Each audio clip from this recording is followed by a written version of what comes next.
Hi! నమస్తే. Welcome to my channel Vasumathi's vlogs. ఈరోజు short వీడియోలో చెప్పినాను కదా! నేను రోజు డాక్టర్ దగ్గరికెళ్ళి ఇంజెక్షన్ ఏపిచ్చుకొని వచ్చుకుంటున్నా. ఎందుకు, ఏమిటని అది చెప్తాను. ఈ వీడియోలో అయితే నేర్పించేది ఏం లేదు. జస్ట్ నేను కబుర్ల కోసం ఏదన్నా పనికొస్తదని ఇట్లా వీడియో షూట్ చేసి పెట్టుకుంటాను. సో, ఈరోజు మాట్లాడటానికి ఇది పనికొచ్చింది. ఇందులో ఏం లేదు, గిన్నెలు తోమే దగ్గర పని వాళ్ళతో రూ. 400 ఇచ్చి మొత్తం క్లీన్ చేయించుకున్నాను. 2 డేస్ పట్టింది నాకు. ఇద్దరొచ్చి క్లీన్ చేస్తారు. ఇంకా అది క్లీన్ చేసుకున్నాక సర్దుకుంటూ, ఈ రోటీ చేస్తూ జస్ట్ మాట్లాడేదంతే. దీంట్లో మెసేజ్ అయితే ఏం లేదు. రెగ్యులర్‌గా నా గురించి తెలుసుకొని, నా గురించి వినేవాళ్ళు, ఇష్టపడేవాళ్ళు ఉంటారు కదా!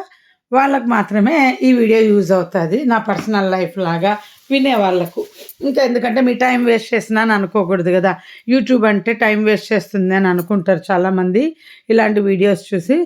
నేను నిన్న డాక్టర్ దగ్గరికెళ్ళి ఇంజెక్షన్ ఏయించుకొచ్చాను. ఈరోజు ఇంజెక్షన్ ఏయించుకొచ్చాను. రేపు వెళ్ళాలి. అట్లా 5 డేస్ కంటిన్యూ వెళ్ళాలి. యాక్చువల్‌గా 7 డేస్ వేయించుకోవాలి అని చెప్పినారు డాక్టరు. రీజన్ ఏంటంటే, నేను లాస్ట్ చెకప్ డాక్టర్ దగ్గరికి ఎంతో ఆనందంగా ఎళ్ళినానండి. మా మ్యారేజ్ డేకు ఒక 1 వీక్ బిఫోర్ అనుకోండి. చాలా హ్యాపీగా ఎళ్ళినాను. రీజన్ ఏందంటే 3 మంత్స్‌గా నేను అలోపతి మెడిసిన్స్ తీసుకుంటూ లాప్రోస్కోపిక్ తర్వాత చాలా మనీ ఖర్చయిపోతా ఉంది. ఆ హెల్త్ ఇష్యూలు ఇంత వచ్చినాయి. ఇయన్నీ సఫర్ అవుతున్నాను గదా! దానికి ముందు సఫర్ అయినది వేరే ఇష్యూ. నాకు అలోపతి ముందే మెడిసిన్స్ తినే హ్యాబిట్ లేదు చిన్నప్పటి నుండి. ప్రెగ్నెన్సీ టైంలో తప్ప ఎప్పుడు అలోపతి డాక్టర్ కాడికి ఎళ్ళిందే లేదు. ఒకవేళ ఏదన్నా ప్రాబ్లమ్ వచ్చి వెళ్ళినా గూడా వెంటనే నన్ను అక్కడ ట్రీట్మెంట్ జేసుకోకుండా హోమియో ట్రీట్మెంట్‌కి షిఫ్ట్ అయిపోయేదాన్ని. డాక్టర్స్ అంత బాగుండేవాళ్ళు నా లైఫ్‌లో. ఇక్కడ గూడా మీకు తెలుసు. నా చెవి ప్రాబ్లమ్ వస్తే సర్జరీ అన్నారు. సో, డాక్టర్ వద్దు, వచ్చేయి, నీకు నేను ట్రీట్మెంట్ ఇస్తానన్నారు. బ్యాక్ పెయిన్ వచ్చినప్పుడు హైదరాబాద్‌లో గూడా మా గురువుగారి ఆశ్రమానికి వచ్చేయమంటే వెళ్ళి 3 డేస్ ఆకుపంచర్ ట్రీట్మెంట్ తీసుకొని వాపసొచ్చా. నేను అలోపతి మెడిసిన్స్ తీసుకుంది L2, L3 ప్రాబ్లమ్ అప్పుడు బెంగుళూరులో ఒక ఫిజియోథెరపీ చేయించుకోమంటే 15 డేస్ చేయించుకున్నాను. ఇంకా స్కానింగ్ అది ఎంఆర్ఐ తీసుకున్నాను. అప్పుడు ఒక 25,000 ఖర్చు. ఇలా నాకు అలోపతి మందులకు, డబ్బులకు పిచ్చ పిచ్చ ఖర్చయిపోతుంది. అదొక బాధన్నమాట. సో, ఇంత బాధలో నాకు అనుకోవటం నేనేమనుకుంటున్నానంటే, నాకు యూరిన్ ఇన్ఫెక్షన్ వచ్చింది. యూరిన్ ఇన్ఫెక్షన్ అంటే అందరికీ తెలుసు. ఏంటంటే టెన్షన్స్ ఉంటే వస్తాయి అని. సో, టెన్షన్ ఉన్నోళ్ళందరికీ వస్తదని నేను చెప్పను గానీ, ఆహ్, చాలా మటుకు దాని రీజన్ అదే చెప్తారు. అందుకనేసి నేను చెప్తున్నా. నేను అనుకోవడం ఏంటంటే, నా టెన్షన్స్ వల్ల నాకు యూరిన్ ఇన్ఫెక్షన్ వచ్చింది అని. సరే, డాక్టర్ దగ్గరికెళ్ళాను కదా! వెళ్ళినప్పుడు ఏమైంది, ఆవిడ దగ్గర మాట్లాడుతూ ఇంక ఇదే లాస్ట్ చెకప్, ఇంకా రమ్మని చెప్పదు, ఇంక నాకు ఖర్చుండదు అనేసి ఆనందంతో పోయినాననమాట. యాక్చువల్‌గా నా బాడీలో ప్రాబ్లమ్ ఉంది. కానీ నేనేమనుకున్నానంటే, హోమియో డాక్టర్‌కి చెప్పి తీసుకుందాం. వీళ్ళు నన్ను ఇక్కడే కట్టేసుకుంటారని ఒక భయం. ఎందుకంటే అండి, మేమన్నీ హోమియోనే తీసుకునేవాళ్ళం. మాకు అలోపతి చాలా తక్కువ. తప్పనిసరైన వాటికి అలోపతి తీసుకుంటాం. ఇప్పుడు కాదు, చిన్నప్పటి నుండి. ఇంకా ఏంటంటే, చిన్నప్పటి నుండి మా నాన్న ఫ్రెండ్ మా అంకుల్ ఇచ్చేవాడు. తర్వాత వాళ్ళ అబ్బాయి దగ్గర తీసుకునేవాళ్ళం. తర్వాత వాళ్ళ ఫ్రెండ్స్ హైదరాబాద్‌లో తీసుకునేదాన్ని. సో, అంతా నాకు ఫ్రీ ట్రీట్మెంటే మాక్సిమం చెప్పాలంటే. బెంగుళూరొచ్చాకనే నేను డబ్బులు పే చేస్తూ డాక్టర్లకు ఉండేదాన్ని. చిన్న పిల్లలకు ఏం ప్రాబ్లమొచ్చినా మా పిల్లలకు వెంటనే ఫ్యామిలీ డాక్టర్స్‌కి ఫోను చేయటం, హోమియో మెడిసిన్స్ అంతా ఇంట్లో పెట్టుకోవడం, వాళ్ళేది చెప్తే అది వేసేయటము, వెంటనే బాగయిపోవడం. ఒకసారి మా చిన్న పాపకు సివియర్‌గా ఫీవర్ గూడా వచ్చింది. అప్పుడు మా వారు లేరు, బెంగుళూరులో ఉన్నారు. నేను హైదరాబాద్‌లో ఉన్నా. మా ఫ్యామిలీ డాక్టర్స్ ఫోను చేశాను. అప్పుడు నా చిన్న పాప 3 ఇయర్స్ 2 ఇయర్స్ బేబీ అంత ఉన్నప్పుడు మా ఆయన నన్ను వదిలేసి ఎళ్లారనమాట. బెంగుళూరు. అప్పుడు నేనే ఇద్దరు పిల్లల్ని చూసుకుంటా ఉండేదాన్ని బిజినెస్ చేసుకుంటూ. ఇంకా అప్పుడు నాకింకా ఏడుపొచ్చి వాళ్ళకి ఫోను చేశా. పాపకి చాలా ఫీవర్ ఉంది, డాక్టర్ కాడికి పిలుచుకుపోతుంటే, అప్పుడు గూడా "నువ్వు ఈ సిట్యుయేషన్‌లో తీసుకెళ్ళినావంటే వాళ్ళు హాస్పిటల్‌లో జాయిన్ చేయించుకొని నిన్ను 3 డేస్ ఉంచుకుంటారు. వద్దు, నేను మెడిసిన్ ఇస్తానని" వాళ్ళే అలోపతి ఇవ్వటము, వాళ్ళే హోమియోపతి ఇవ్వటం. అట్లా నేనెప్పుడు మెడిసిన్స్‌తో సెక్యూర్ ఉండేదాన్ని. ఇప్పుడు ఇక్కడ మా హోమియో డాక్టర్ ఉన్నాడు గదా! మీకెప్పుడు చెప్తుంటాను. ఎప్పుడెప్పుడు ఆయన దగ్గరికెళ్ళాలి, మళ్ళీ ఈ చిన్న ప్రాబ్లమ్స్ ఏమున్నాయో ట్రీట్మెంట్ తీసుకోవాలి అని ఉంటే ఇంక లాస్ట్ చెకప్ కదా అని పోయినాను. ఇంకా నేను ఉన్ ఇంగ చెప్పేసినాను ఆవిడకి. "అంతా బావుంది గదా! ఏం ప్రాబ్లమ్ లేదు గదా!" అంటే నేను ఏం చెప్పినానంటే ఆమెకి లైట్‌గా నాకు లీకేజ్ అవుతా ఉంది. మీరు అంటే వెంటనే ఆమె షాకయింది. షాకయిపోయి "మంట తీస్తుంటాదా?" "ఆ! అవును ఉంటది" అన్నా. "నువ్వెందుకు చెప్పలేదు ఇన్ని రోజులని?" "ఎందుకు చెప్పలేదు అంటే నేను అంతకుముందు వెళ్ళినప్పుడు చెప్పడానికి పోయి ఏదో మా ఆయన మాట్లాడుతుంటే నేను చెప్పడము మిస్ చేశాను. నాకు కొంచెం ఇబ్బందిగా ఉంది మేడం. రీజన్ ఏంటంటే ఇప్పుడు బేబీస్‌లాగా నాకు ఫీల్ రాంగానే వాష్‌రూమ్ ఎళ్ళాలి. కిచెన్ నుండి వాష్‌రూమ్ ఎళ్ళేంత టైం గూడా నాకు ఉండదు. అంత పరిగెత్తుతున్నాను. నేను బయటికెళ్తే గూడా నేను ప్యాడ్స్ ఏసుకొని ఎళ్తున్నాను. కంట్రోలింగ్ ఉండట్లేదు. అంటే సేమ్ బేబీస్‌లాగా ఇంక చెప్పలేననమాట. అంత పరిగెత్తుడయిపోతది. చేతిలో ఏముంటే అది కింద పడేసి పరిగెత్తుతున్నా. చాలా సఫర్ అవుతున్నాను అంటే, ఆమె వెంటనే ఎందుకంటే "నువ్వు యూరిన్ టెస్ట్ చేపించలేదా?" అని అడిగింది నన్ను. సర్జరీ తర్వాత.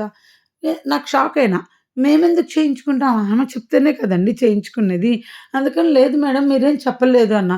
దాంట్లో కంటే ముందు నాకు సివియర్ యూరిన్ ఇన్ఫెక్షన్ వచ్చింది సర్జరీ తర్వాత 2 డేస్ 2 వీక్స్ తర్వాత వచ్చిందనమాట. అప్పుడు డాక్టరు టాబ్లెట్స్ ఇచ్చింది. కనీసం ఒక 40, 50 సార్లు పోయినానండి ఆ రోజు వాష్‌రూమ్‌కు. ఎందుకంటే ఆ రోజు 'పుష్ప' మూవీకెళ్లారు మా ఫ్యామిలీ అంతా. నన్ను రమ్మన్నా నేను రాను డాక్టర్ మెట్లెక్కొద్దనిందనేసి ఇంకా వాళ్ళు ఫోన్‌లో డాక్టర్‌తో మాట్లాడి మెడిసిన్ చెప్తే వెంటనే మెడికల్ షాప్ వాళ్ళు తెచ్చిస్తే వేసుకుంటూ ఆ రోజు రాత్రంతా కనీసం ఒక 'వాళ్ళ' సినిమా నుండొచ్చే వరకు సఫర్ అయినా. ఎవ్రీ 5 మినిట్స్, ఎవ్రీ 10 మినిట్స్‌కు బాత్రూమ్ ఎళ్తా వచ్చాననమాట. ఇలా నాకిప్పుడే గాదు యాక్చువల్‌గా చిన్న పాప కడుపుతో ఉన్నప్పుడు నాకు స్టార్ట్ అయింది యూరిన్ ఇన్ఫెక్షన్. అప్పుడు అంటే ప్రెగ్నెన్సీ వల్ల అని అప్పుడు అనుకున్నాను. అప్పుడు ఎందుకు స్టార్ట్ అయింటదంటే నాకు గోల్డ్ పోయింది గదా! డిప్రెషన్ నాకుండింది గదా! మేబీ అయ్యుండొచ్చు. అప్పుడు స్టార్ట్ అయింది. మళ్ళీ ఎప్పుడు ఎక్కువ సివియర్‌గా నేను బెంగుళూరులో గూడా ఒకసారి సివియర్‌గా టెన్షన్ పడినప్పుడు వస్తుంటదనమాట. తర్వాత మా పాప చెప్పింది నాకు ఈ మాట. "అమ్మ టెన్షన్ అయితే మనకు ఎవరికైనా సరే ఇట్లా యూరిన్ ఇన్ఫెక్షన్ వస్తదని." అప్పుడు తెలిసింది. ఎందుకంటే మా పాపకు గూడా వస్తుంటది అప్పుడప్పుడు. ఇంకా ఇలా జరిగింది గదా! ఆమె వెంటనే యూరిన్ టెస్ట్ చేపిచ్చింది. బ్లడ్ టెస్ట్ చేపిచ్చింది. మళ్ళీ దానికి డబ్బులు ఖర్చయ్యాయి.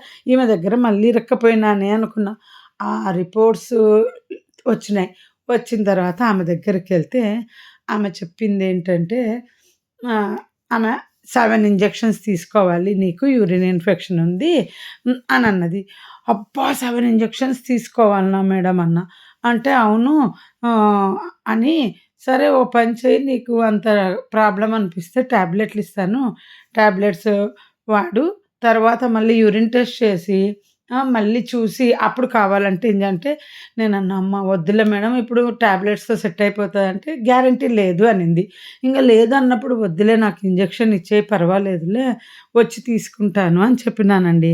సో, ఇంక అందుకని ఆ ఇంజెక్షన్స్ రోజు వెళ్లి తీసుకుంటున్నా. చాలా పెయిన్‌ఫుల్ నడుముకేస్తున్నారనమాట.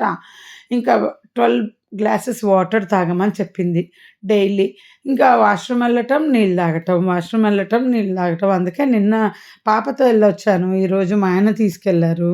ఇంకా రేపు నుండి గూడా మా ఆయన పొద్దున ఆఫీస్‌కెళ్ళే ముందు నన్ను తీసుకెళ్ళి దింపేసి ఎళ్తానన్నారు. ఎందుకంటే పాపతో ఎళ్తే వెహికల్‌లో ఎళ్ళాలి టూ వీలర్‌లో. నా వెయిట్ పట్టాలి గదా! పిల్లలు చెయ్యి నొప్పొస్తదని నేను డ్రైవ్ చేస్తాలే అన్నాననమాట. మా పాప అన్నది, "వద్దమ్మా నువ్వు డ్రైవింగ్ చేయలేవు. ఇక్కడ నీకు అలవాటు లేదు కదా! బెంగుళూరు అయితే నీకు అలవాటు." అయినా నేను చేయగలనే. ఇంతకుముందు పాప ఒకసారి కార్ డ్రైవింగ్‌కెళ్ళాలంటే ఆ రోజు నేనే తీసుకెళ్ళా ఫస్ట్ టైమ్. అంటే నాకు రూట్ చెప్తే నేను ఎక్కడైనా డ్రైవ్ చేయగలనమాట. బట్ ఏంటంటే ఇప్పుడు నా మీద మా ఇంట్లో వాళ్ళకి నమ్మకంలా. నేను ఎప్పుడు భయపడుతుంటాననమాట. వీళ్ళ వెనకాల కూర్చొని ఎళ్ళటం వల్ల నాకు ఆ అలవాటు లేదు గదా! చిన్న పాప పుట్టినప్పటి నుండి నేనే డ్రైవ్ చేస్తున్నా. నాకు ఆ అలవాటు లేనందువల్ల ఎప్పుడు వెనకాల కూర్చుంటా ముందర ఎవరైనా డ్రైవ్ చేస్తే నేను చాలా భయపడతా ఉంటాననమాట. సో, అందుకనేసి పోను రూ. 100 రాను 100 డాక్టర్ ఇంజెక్షన్ ఏసినందుకు 100 ఇంజెక్షన్ ఒక రూ. 120 సో, రోజు మళ్ళీ ఇదొక ఖర్చవుతుందని మళ్ళీ అదొక దిగులనమాట. సో, ఇదే చెప్తాను అని చెప్పిన. అసలు ఆ యూరిన్ ఇన్ఫెక్షన్ ఎందుకొచ్చిందని ఆమె చెప్పింది అంటే మాది ఇక్కడ స్ప్రే టైప్ అండి కమోడు. ఆమె అన్నది ఫ్రంట్ టు బ్యాక్ క్లీన్ చేసుకోవాలి. బ్యాక్ టు ఫ్రంట్ కాదు క్లీన్ చేసుకోవాలి. దానివల్ల వచ్చింది అని చెప్పింది. సో, ఫైనల్లీ ఏం చెప్తున్నానంటే మనిషికి ఒకప్పుడు ఆస్తిపాస్తులు ఎందుకు అవసరము అంటే జీవితంలో మనిషి ఏదైనా అవసరం వస్తే అని పెద్దవాళ్ళు ఇచ్చేవాళ్ళు. కానీ ఇప్పుడు జబ్బులకు, పిల్లల చదువులకు వీటికే ఆస్తులన్నీ అయిపోతాయండి. ఆస్తిపాస్తులు అనేది అనుభవించడానికి అంటారు. అందరికీ లేదండి. అనుభవించడం అంటే ఏంటి చెప్పండి? ప్రతి ఒక్కళ్ళు ఆస్తులు, ఆస్తులు అని మాట్లాడుకుంటాం. కానీ కష్టం వచ్చినప్పుడు ఆ ఆస్తులు ఎంతమందికి యూజ్ అవుతున్నాయి చెప్పండి? అవి క్యారీ ఫార్వర్డ్ అయిపోతున్నాయి. మన పెద్దలు మనకియ్యడం, మనం మన పిల్లలకియ్యడం, వాళ్ళు వాళ్ళ పిల్లలకియ్యడం. ఇట్లా ఆలోచించి చాలామంది లైఫ్‌లో సుఖపడకుండా పోతున్నారు. ఏదైనా మనకు కష్టం వచ్చినప్పుడు అమ్ముకొని, దాన్ని కంఫర్ట్ చేసుకొని హ్యాపీగా బ్రతుకుదాము అంటే కొందరుంటారు అసలు అలా ఏమని చెప్పాలి? వాటిని అమ్మితే ఏంటి అమ్మేస్తావా అంటారు. మరి కష్టం వచ్చినప్పుడే కదా ఆస్తులతో మనకు అవసరం ఉండేది. ఇంత కష్టం వచ్చినా తిని తినక మనం వాటిని కాపాడుకోవడం ఎంత మటుకు కరెక్ట్ చెప్పండి? నేనైతే ఎప్పుడు కూడా నాకు వచ్చిన ప్రతి కష్టమప్పుడు ధైర్యంగానే ఉన్నానండి. టెన్షన్స్ పెట్టుకోవట్లేదు. బట్ ఏంటంటే ఎంత పెట్టుకోకూడదు అనుకున్నా కానీ టెన్షన్స్ ఉంటాయండి. మనకు రావాల్సినవి రానప్పుడు, మన పెద్దలు మనకి ఇవ్వాల్సినవి ఇవ్వనప్పుడు, మనం కష్టపడి సంపాదించినది మనం తినకపోతే మనిషికి బాధ ఉంటుంది కదా!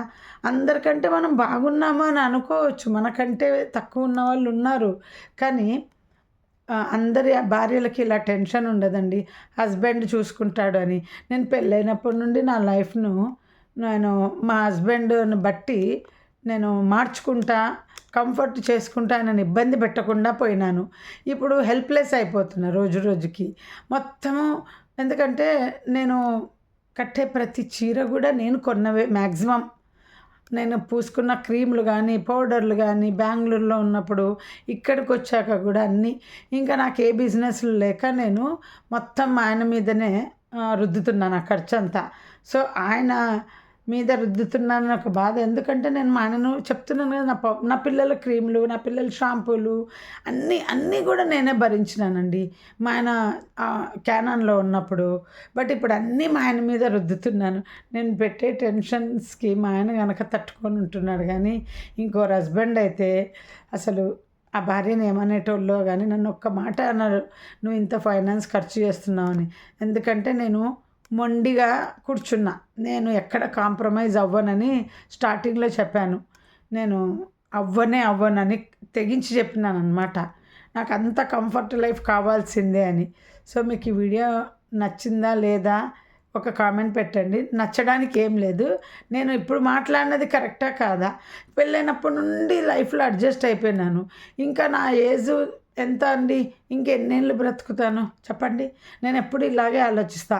ఇంక జీవితం అంతా మనం కష్టపడుతూనే బ్రతకాలనా అనేసి. మన పిల్లల కోసం అంటూ మనం ఆలోచిస్తాం కాదనను. కానీ సాక్రిఫైస్ అనేది చేస్తే అతి సాక్రిఫైస్ చేయకూడదండి. ఎవ్వరి కోసమైనా. రేపొద్దున మనమే బాధపడతాము.